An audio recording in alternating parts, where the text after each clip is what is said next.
ஒரு சில நிறுவனங்கள் மட்டும் ஏன் வந்து காலம் கடந்து நிக்குது? தாத்தா பாட்டி காலத்துலேருந்து இன்னைக்கு வரைக்கும் ஒரு நிறுவனம் இருக்கு.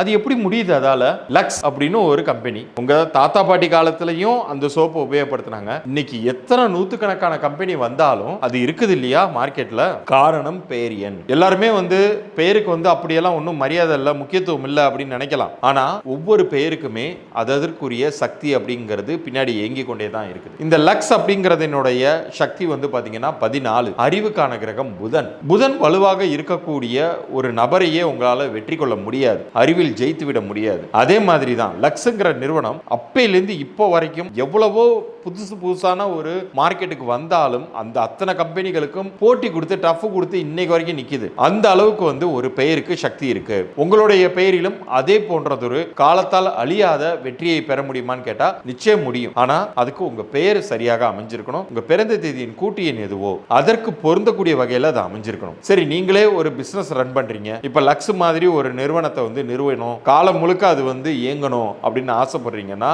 உங்க நிறுவன பெயரையுமே சரி பார்க்கணும். உங்க நிறுவன பெயர் எந்த அளவுக்கு சக்தி மிக்கதாக அமைதோ அந்த அளவுக்கு காலத்தால் அழியாத ஒரு எவர்கிரீன் பிராண்டை உங்களால உருவாக்க